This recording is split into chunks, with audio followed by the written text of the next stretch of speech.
दोस्तों नमस्कार, मैं हूं आलोक पाठक और आप देख रहे हैं खबर दस्तक। सबसे पहले तो अपने सभी दर्शकों को बहुत-बहुत धन्यवाद जिनकी वजह से आज हमने 10,000 का आंकड़ा पार किया। आपका प्यार और स्नेह इसी तरह से मिलता रहेगा, तो हम लोग इस चैनल को और आगे तक लेके जाएँगे और खबरों पे कोई समझौता हम नहीं करेंगे। हमने बताया था कि मैं आलोक पाठक और हमारे साथी राज कपूर यादव, हम दोनों मिलकर इस चैनल को चला रहे हैं और खबरों पे कोई समझौता हम हर हाल में नहीं करेंगे। बस आप इसी तरह अपना सहयोग हमको देते रहिए। आज एक बड़ी बुरी खबर उत्तर प्रदेश से आई है। एक पत्रकार ने एक लगातार धान घोटाले पर खबर लिख रहा था। जी हाँ, दैनिक जागरण का एक पत्रकार राघवेंद्र वाजपेयी धान की खरीद पर हो रहे घोटाले पर लगातार खबर लिख रहा था। उसको धमकी दी गई पहले 15 दिन पहले।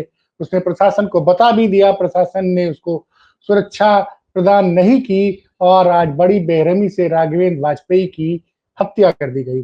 इस मामले पर हमसे बात करने के लिए सपा के तेज तर्रार प्रवक्ता मनोज यादव जी जुड़ चुके हैं। मनोज जी, आपका स्वागत है। मनोज जी, ये राघवेंद्र जी की जिस तरह से आज बेरहमी से जान ली गई और इस राम राज्य में अपराधियों ने एक संदेश दे दिया है आज हम पत्रकारों को कि अगर जिंदा रहना है तो भ्रष्टाचार की न बात कहना, न भ्रष्टाचार पर खबर लिखना। तो इस राम राज्य पे, योगी जी के इस राम राज्य पे आपका क्या कहना है मनोज जी? देखिए, सबसे पहले मैं और मेरी पार्टी राघवेंद्र वाजपेयी जी के परिजनों के लिए प्रार्थना करेंगे कि उनको इस अपार दुख को सहने की ताकत प्रदान करे। और समाजवादी पार्टी ये मांग करती है कि सरकार उनके परिजनों में जो भी उनके परिवार के जिम्मेदार हैं, जो उनके परिवार को आगे बढ़ा सकते हैं, उनको सरकारी नौकरी दे और उनकी आर्थिक रूप से ज़्यादा मदद की जाए।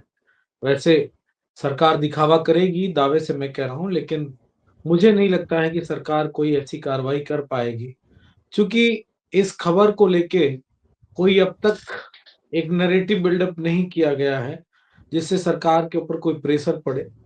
बहुत कम इक्का-दुक्का चैनल हैं, जो इस खबर को या सोशल मीडिया के जो तमाम सारे अकाउंट्स हैं, सोशल मीडिया साइट्स हैं, वहीं तक सिर्फ ये बात अभी तक है। और मैं ये बात बड़ी ज़िम्मेदारी से इसलिए कह रहा हूँ कि हत्या दोपहर में हुई थी शायद मेरे ख़्याल से, और चार दोपहर के साढ़े बाद चार बजे से की घटना है।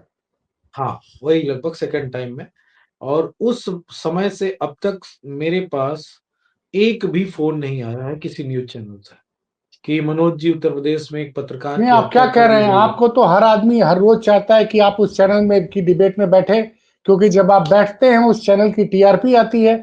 तो आज किसी भी चैनल ने इस टॉपिक पे आपसे डिबेट में बैठने को नहीं कहा, तो क्या माना जाए कि किसी चैनल में कोई डिबेट हुई ही नहीं इस निश्चित विषय पे? तौर पे मैं इस बात को इस तरह से आंकता हूँ कि औरंगजेब वाली खबर पे जब वो आज़मी साहब का वो बयान था और उस बयान को बीजेपी ने, उत्तर प्रदेश के मुख्यमंत्री ने उसको अपने संज्ञान लिया और उस पे राजनीति शुरू की, तो मेरे पास कम से कम 2 दर्जन फ़ोन आए थे, 2 दर्जन। और वो मेरी शाम वो बड़ी व्यस्त थी, मुझे कहीं पे किसी शादी में जाना था, बहुत ही घनिष्ठ थे। तो मैं दिन भर तो उस पे डिबेट किया, कई सारे चैनल्स पे, और आपके साथ भी मेरे ख़्याल से उस पे डिबेट मेरी हुई थी, दोपहर में ही। शाम को मेरे पास 2 दर्जन चैनलों से फ़ोन आए, छोटे-बड़े सब मिलाकर, लेकिन मैं टाइम नहीं दे पाया। आज की परिस्थितियाँ ये है कि किसी चैनल का एक फ़ोनो तक नहीं आया, कि फ़ोनो कर लिया जाए कि हाँ, आपको इस पे बैठना है या इस पे जो घटना घटी है, सरकार का जो फेल्योर है, तो उससे मैं ये मान के चलता हूँ कि शायद सरकार इस बात का संज्ञान कम लेगी। इसके विरुद्ध या इसके अगेंस्ट में, लेकिन विपक्ष जिस तरीके से इस मुद्दे को, सरकार को संज्ञान लेने के लिए मजबूर कर रहा है, वही मेरे ख्याल से वाजपेयी परिवार को न्याय होगा। और अगर विपक्ष की आवाज़ सुन ली गई तो निश्चित तौर पर राघवेंद्र वाजपेयी के परिवार को इंसाफ मिलेगा। अन्यथा सरकार ने जब कुंभ, हिंदुओं के महापर्व जैसे स्नान, आस्था का जो डुबकियों का त्योहार था, कुंभ में, उसमें जब सैकड़ों लोग गायब हैं, और आज ही की खबर मैंने देखी, लगभग 845 लोग अभी भी लापता हैं। ये दैनिक भास्कर की रिपोर्ट आई है, 845 लोग, उनके परिजन नहीं मिल रहे हैं। तो उनको जमीन खा गई या आसमान निगल गया, हम किस दौर में हैं कि सोशल मीडिया में 2 मिनट में एक खोए पाए व्यक्ति को हम लोग बड़ी तादाद में उसका प्रचार करके और उसपे तमाम सारी बातों को सोशल मीडिया के माध्यम से जन-जन तक पहुँचा लेते हैं। 845 से ज़्यादा लोग अभी भी लापता हैं, तो इसका मतलब जो मैं महसूस कर रहा हूँ कि सरकार जब बड़ी-बड़ी चीज़ों को डकार गई, तो एक राघवेंद्र वाजपेयी की मौत को बहुत आसानी से हज़म कर लेगी, क्योंकि गोदी मीडिया उनके साथ है, उसपे कोई बहस नहीं होगी, लेकिन हम आप ज़रूर रोशनी दिखाएँगे इस सरकार को। जी। एक मनोज जी, एक मैं 25 साल तक देश के बड़े मीडिया हाउसेस में रहा। एक में 8 साल रहा, दूसरे में 14 साल रहा और अमर उजाला, हिंदुस्तान, आज तक, जी टीवी सब में रहा। 25 साल तक मेरा मीडिया हाउसेस इंडिया ग्रुप में रहा हूं मैं। मैंने इतनी ज़्यादा उदासीनता, इतनी ज़्यादा मैंने ये नहीं देखा कि किस कदर हालात बदल गए हैं। 2017 के पहले उत्तर प्रदेश में कोई भी घटना हो जाती थी, याद करिए, हैं? शाहजहांपुर में एक पत्रकार था, उसको जिंदा उसकी जिंदा जान ले ली गई थी जला के। उस वक़्त आरोप लगा था, आपकी सरकार के मंत्री थे, राममूर्ति वर्मा उसमें मंत्री थे। खूब आरोप लगा, तमाम बवाल हुआ और उस वक़्त होता क्या था कि टीवी स्क्रीन पे एक अखिलेश यादव की फ़ोटो लग जाती थी और उत्तर प्रदेश के जंगल राज पे लगातार चर्चा होती थी। जैसे लगता कि वो देश की सबसे बड़ी खबर होती थी। और आज देखिए, उसी शाहजहांपुर के बगल का जिला लखीमपुर खीरी और यहाँ पे भी वो पत्रकार धान की खरीद हो रही थी। वहां पे सरकार की तरफ से जो लोग लगाए गए होंगे, उन वो उस पे भ्रष्टाचार पे एक सीरीज लिख रहा था। तो सरकार को तो आगाह कर रहा था, वो तो अपना काम कर रहा था और उसने जिला प्रशासन से बोला भी कि हमको धमकी दी गई है। प्रशासन ने उसको बिल्कुल हल्के में लिया, आज उसकी जान चली गई। उसका जिस तरह मीडिया खामोश है, ये मीडिया में क्या हो गया? 2017 और 2025 में इतना अंतर क्यों है मनोज जी?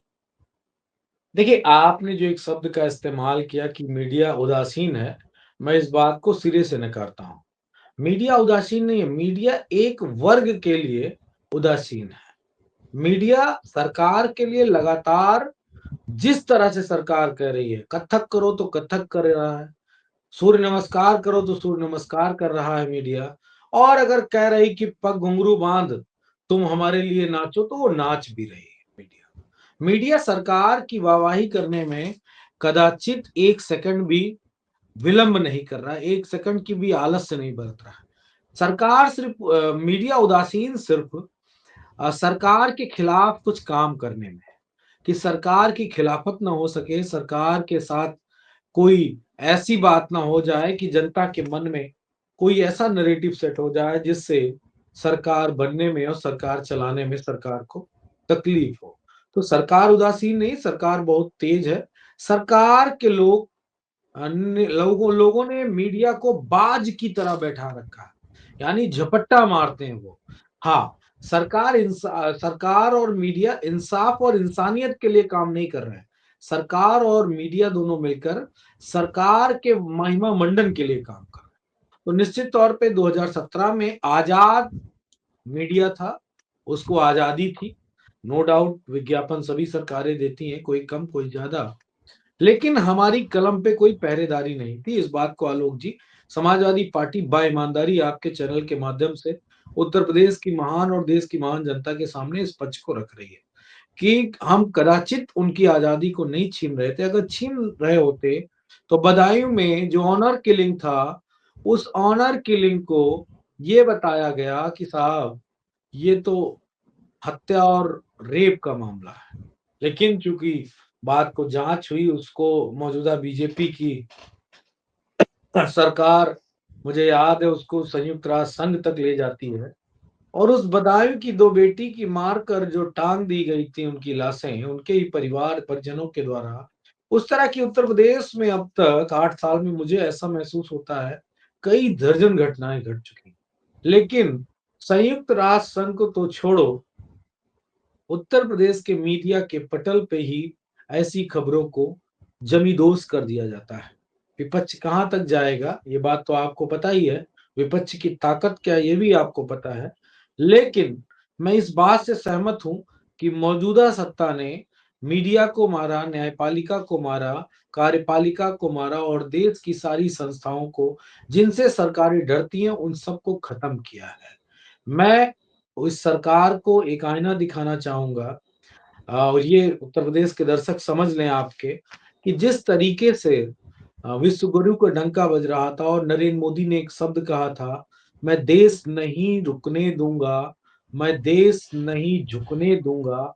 ये बयान नरेंद्र मोदी ने दिया था, लेकिन आपने देखा कि ट्रंप ने उस बयान की धज्जियां उड़ा दी और देश को झुका दिया। अपने बयान में कहा कि हमने हिंदुस्तान को अपनी शर्तों पे झुका दिया है, और उसका परिणति ये निकली कि हमारे देश के तमाम सारे लोग बेड़ियां बांधकर अमेरिका से, जो डंकी प्रोसेस से गए थे अमेरिका, उनको लाया जा रहा है।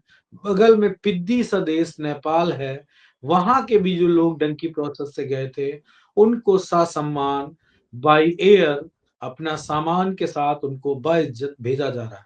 तो देश जिसने कहा था कि झुकने नहीं दूंगा, वो देश पूरी तरीके से झुक गया, अमेरिका के आगे मत्था टेक दिया मौजूदा भारत की भाजपा की सरकार ने। तो जो सरकार कह रही है, चाहे वो अंतरराष्ट्रीय परिप्रेक्ष्य पे हो, चाहे उत्तर प्रदेश के परिप्रेक्ष्य पे हो या देश के परिप्रेक्ष्य पे हो, अगर सरकार कुछ विपक्ष के हिसाब से काम कर देती, तो मुझे नहीं लगता है कि दुनिया के लोग भी कुछ देख पाते। और जो तरीका सरकार का है, वो दुनिया के महत्वपूर्ण और शक्तिशाली देशों ने जान लिया कि ये चोरी से सरकार बनाते हैं। तो चोरों को, जिनका उस देश की आम जनता का बहुमत ना दिया गया हो, वैसी सरकारों को, अमेरिका हो, रसिया हो या चाइना हो, वो इसी तरह नस्तोनाबूद करेंगे, इसी तरह झुकाएंगे और भारत का नाम पूरी तरीके से डुबवाएंगे। जी। तो आप कह रहे हैं कि ट्रंप ने मोदी को बेबस कर दिया, ट्रंप के सामने मोदी बेबस हो गए, मोदी का को एकदम झुका दिया। एक सवाल और है कि ये उत्तर प्रदेश में राम राज्य है या जंगल राज? ये भाजपा के हिसाब से उत्तर प्रदेश में राम राज्य है, लेकिन अगर इस राम राज्य की परिकल्पना उत्तर प्रदेश की जनता ने कर ली और ये इसको ही एग्जाम्पलरी आइडियल बना लिया, तो मेरे ख्याल से हम शायद उन एनार्की देशों की तरफ जा रहे हैं, जहां पे हिसाब किताब तालिबानी तरीके से होता है, बंदूक की और ताकत की नोक पे होता है। लेकिन मैं इसको रामराज्य की श्रेणी में इसलिए नहीं रखूंगा कि रामराज्य का मतलब मेरे ख्याल से इस देश के आम जन भावना के अंदर इस तरह का नहीं है। लेकिन एक बात जो कड़वा सत्य है, जो कड़वे घूट की तरह है आलोक जी, वो ये है कि जो मौजूदा सत्ता और विचारधारा इस वक्त देश में व्याप्त है, वो इसी तरह का राम राज्य चाहती है। भगवान राम उनके लिए बेचने वाले और सत्ता प्राप्ति का एक संसाधन है। मैं इस बात को बहुत जोर दे के आपके दर्शकों से कह रहा हूं, अगर राम मंदिर बीजेपी आरएसएस की प्राथमिकता होती और अंतिम लक्ष्य होता, तो वो शायद राम मंदिर बनने के बाद जो देश के प्रधानमंत्री हैं, उत्तर प्रदेश के मुख्यमंत्री, आरएसएस के तमाम सारे लोग अपने उसी एजेंडे में लग जाते कि जो 500 साल से राम राज्य की कल्पना या राम के मंदिर की कल्पना की थी, उसको हम प्राप्त कर लिए। अब कोई राजनीतिक व्यक्ति लोग राजनीति करें, देश को आगे बढ़ाने की बात करें। कल ही उत्तर प्रदेश के जाबाज और शुतुरमुर्ग शब्द नहीं ठीक है, मेरे ख्याल से चतुर्मुर्ग की तरह जो उन्होंने अपना बयान दिया और कहा है कि मथुरा और माफ करिएगा, काशी और अयोध्या तो हो गया, अब मथुरा की बारी है। यानी कि इनके जहन में सिर्फ और सिर्फ वो एजेंडे हैं जिससे देश का नाम डूबे, कोई राघवेंद्र वाजपेयी की हत्या हो जाए, कहीं देश का मस्तक किसी शक्तिशाली देश के द्वारा झुका दिया जाए, इससे कोई फर्क नहीं पड़ता। तो इसीलिए मैं इस रामराज की कल्पना को किनारे बताता हूं कि मौजूदा सरकार राम, कृष्ण, शिव, माता, माता पार्वती, माँ दुर्गा सबको बेचकर सत्ता की प्राप्ति और अपना खजाना भर के लूटने वाला स्थित कर रहे हैं। जिस तरीके से मोहम्मद गौरी ने 17 बार सोमनाथ के मंदिर पे आक्रमण करके लूटा था, वैसे ही उत्तर प्रदेश और देश में देश के प्रधानमंत्री मोदी जी और उत्तर प्रदेश के मुख्यमंत्री योगी जी पता नहीं किस नाम पे प्रदेश और देश को पूरी तरीके से लूटने पे लगे हैं। शायद मेरे ख्याल से शब्द अच्छा होगा, राम नाम पर लूट रहे हैं देश को। और शायद मोहम्मद गौरी की आत्मा खुश हो रही होगी कि हे भारत के लोगों, मैंने तो 17 बार राम के मंदिर का या शिव के मंदिर का खजाना लूटने की सोचा था, मैंने तो भगवान से तो कोई मेरी लड़ाई ही नहीं थी। यहाँ तो तुम्हारे देश के लोग आज सैकड़ों साल बाद राम को आगे कर कर इस देश के आम जनता का खजाना लूट रहे हैं और तुम सब बेबस हो, बिल्कुल लाचार हो। हमारे खिलाफ तो बहुत कुछ बोले थे, बहुत कुछ कहा था, लेकिन मौजूदा जो भगवान के नाम पे लूट मचाए हैं, उनके लिए इस देश के लोग कोई प्रतिक्रिया नहीं दे रहे हैं, लूट रहे हैं, लुटवा रहे हैं और देश को बर्बादी की कगार पे लेके जा रहे हैं। मनोज जी, एक अंतिम सवाल अभी मैं आपसे रिकॉर्ड कर रहा हूँ उस वक्त महाकुंभ के सफल आयोजन पे एक चैनल पे आज तक पे योगी जी लाइव बैठे हुए हैं और उन्होंने उनसे एक पत्रकार सविता सिंह ने सवाल पूछा। सीईओ जो संबल हैं चौधरी साहब, उनके उनके उनके बयान पर बवाल पूछा कि उन्होंने जो बयान दिया उस पर आपकी क्या राय है। उन्होंने सीईओ साहब के बयान का समर्थन किया। योगी जी ने कहा कि उस सीईओ ने कुछ भी गलत नहीं कहा। हाँ, चूंकि वो पहलवान रहा है, अर्जुन अवार्ड विनर रहा है, ओलंपिक खेला है, इसलिए उसने पहलवानों की तरह बात की है। अब योगी जी का बयान है, क्योंकि कॉपीराइट का मामला मैं सुना नहीं सकता हूं, लेकिन उन्होंने ये बोला है कि भैया साल में 52 दिन जुमे पड़ता है, अगर 14 मार्च को होली है तो एक दिन जुमे की नमाज टाली भी जा सकती है या फिर 2 बजे के तक होली खेली जाए और 2 बजे के बाद जुमे की नमाज की जाए। लेकिन जो सबसे चौंकाने वाली बात है कि सीईओ के जो बहुचर्चित सीईओ संबल के सीईओ थे चौधरी साहब, उनके बयान का उन्होंने समर्थन किया है। सर, ये बड़ी चौंकाने वाली बात है।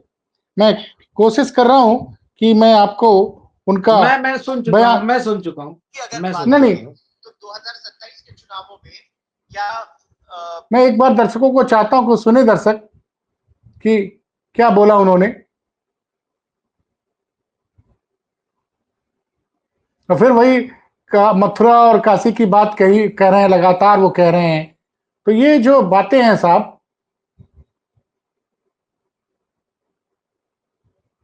तो ये आप सुन चुके हैं, आपने सुना है, तो इस बयान पे आपकी क्या राय है? देखिए, जो सीईओ अनुज चौधरी जैसे लोग आरएसएस की मानसिकता और नफरत भरी मानसिकता के साथ आ गए हैं सर्विसेज में, और इनके जैसे लोगों को मेरे ख्याल से आरएसएस और बीजेपी ने स्लीपर सेल के रूप में उत्तर प्रदेश में उसका इस्तेमाल कर रहा है। जो उसने बयान दिया है वो बयान एक जिम्मेदार पुलिस अधिकारी का नहीं हो सकता। मैंने अभी एक चैनल के हवाले से देखा है कि शायद संभल में उसके खिलाफ एफआईआर किसी कांग्रेस के नेता ने दर्ज कराई। अब वो योगी आदित्यनाथ और सबके हवाले से एफआईआर दर्ज होगी अथवा नहीं, ये तो समय बताएगा। लेकिन मैं इतना जानता हूं कि ऐसे लफंडर टाइप के अधिकारियों को जेल जाना पड़ेगा। आज वो मुख्यमंत्री की सह पे कानून के विरोध में चाहे जो काम कर ले। वैसे अगर ये सीओ दंगा भड़काने वाला जो इसका बयान है और एक मजहब को दबाकर एक मजहब को उग्र करने का इस पे आरोप है, तो निश्चित तौर पे अनुज चौधरी जो उत्तर प्रदेश पुलिस में सीओ के पद को कलंकित कर रहा है, उसको आने वाले समय में लंबे तौर पे ढंग से जेल भी भेजा जाएगा और उसके इस बयान पे वो धाराएं लगेंगी जो शायद उसने कभी कल्पना नहीं की होगी कि जिस सरकार ने उसको यश भारती सम्मान दिया था, जिस सरकार ने उसको नौकरी दी थी, जिस सरकार ने उसको इतना व्यवस्थित किया था, वही सरकार उसको जेल में ठूंस रही है। ये बात यहाँ के माध्यम से, आपके चैनल के माध्यम से मैं उस तक पहुंचा रहा हूं। उसको जितना अत्याचार करना है एक धर्म के लोगों के खिलाफ कर ले, उसको जितना अत्याचार करना है एक मजहब पंथ के लोगों के खिलाफ पे कर ले। वो अलग बात कि वो पिछड़ा है, वो अलग बात कि वो पिछड़ा है, जाट समाज से आता है, लेकिन समाजवादी पार्टी और पीडीए की अवधारणा इस बात को कदाचित नहीं कहती कि कोई अधिकारी इस तरह का बयान देगा और समाजवादी पार्टी उसके बयान को पूरी तरीके से इग्नोर कर देगी। सवाल ही नहीं उठता। योगी आदित्यनाथ उसको अगर सजा दे देंगे आलोक पाठक जी तो ठीक, नहीं और सजा, अगर अरे नहीं सजा देंगे। क्या वो, नहीं सर, मैं आपको रोक रहा हूं, वो मिल गया मुझे ट्वीट। वो जरा योगी जी का बयान सुनिए आप। के बाद भाजपा मुस्लिम धर्मगुरुओं ने भी इसके बारे में इस प्रकार के पहले से उन्होंने आह्वान भी किया। होली साल में एक बार में पढ़ती है जुम्मे की नमाज, तो हर सप्ताह पढ़नी है।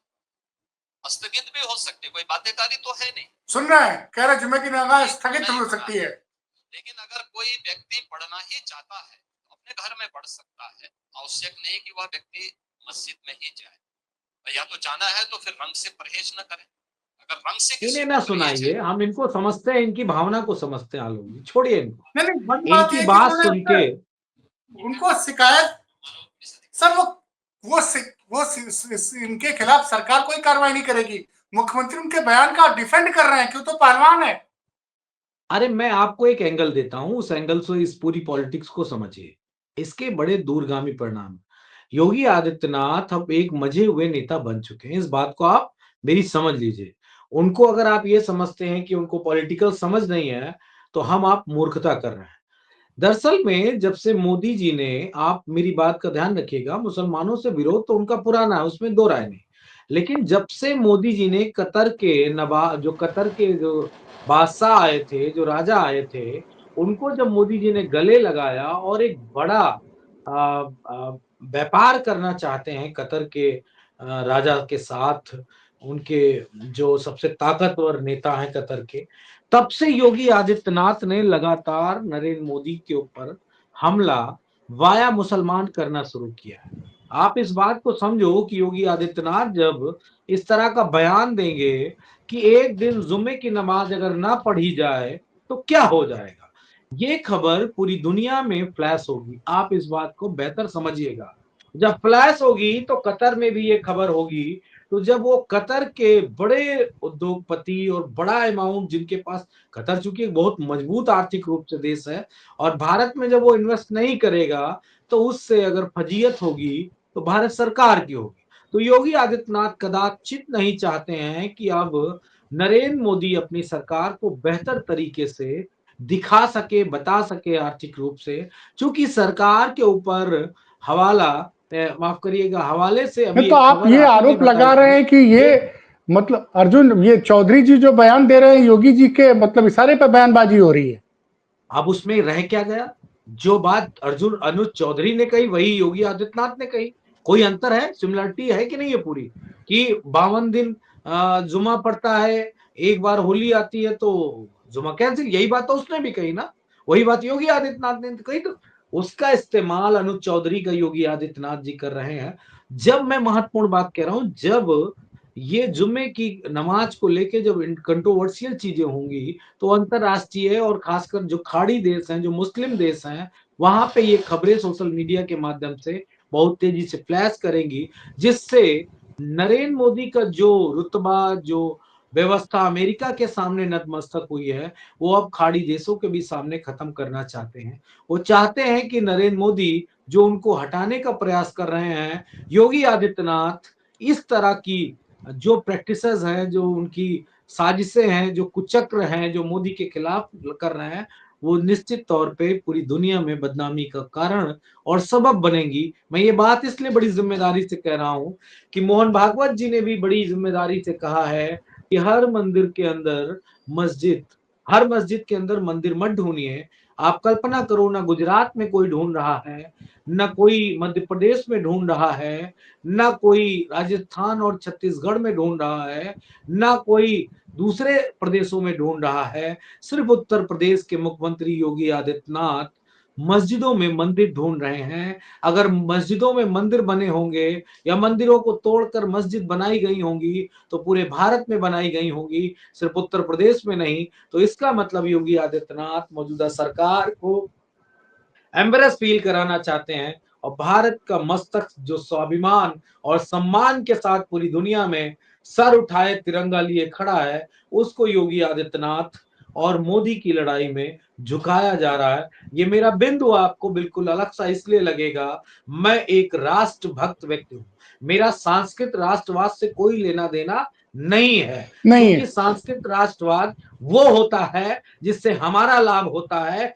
पर्सनल लाभ होता है, एजेंडे का लाभ होता है, और देश का राष्ट्रवाद वो होता है, राष्ट्र प्रेम वो होता है। अगर हमारे देश का नाम खराब होगा तो मैं भावना रखता हूं कि मेरा नाम खराब होगा, मेरे देश के लोगों का नाम खराब होगा, मेरे देश के लोग सर झुका के खड़े होंगे दुनिया के हर देश में, क्योंकि एक बड़ी आबादी पूरी दुनिया में भारत की रहती है, आवास बनाकर रहती है, व्यापार के लिए रहती है, नौकरी के लिए रहती है, अपने पापी पेट के लिए रहती है। तो ये दो लोगों की लड़ाई में विश्व स्तर पे इस तरह की चीजें आ रही हैं। ये एंगल आपको बहुत कम लोग बताएंगे, क्योंकि हिंदू मुसलमान के सिलेबस में इस एंगल को नहीं देखा जाता है। सिर्फ ये देखा जाता है कि अब्दुल की चूड़ी टाइट हो गई तो, और जो हिंदू लोग हैं वो बड़े खुश हैं। यही बात है। चलिए मनोज जी, आपने बहुत सही जानकारी दी, अपना पक्ष रखा, और एक चीज आपने दर्शकों को एक नई जानकारी दी कि संभल के जरिए संभल विवाद को जिस तरह से मीडिया तूल दे रहा था, जिस सीओ के बयान को, उसको जिस तरह से योगी जी ने डिफेंड किया, मनोज जी ने बताया कि योगी जी चाह रहे हैं कि नरेंद्र मोदी की छवि खराब हो, नरेंद्र मोदी कमजोर हो और योगी मजबूत हो। तो इस जानकारी को देने के लिए मनोज जी बहुत बहुत धन्यवाद। आपने जो हमें समय दिया उसके लिए भी बहुत बहुत धन्यवाद।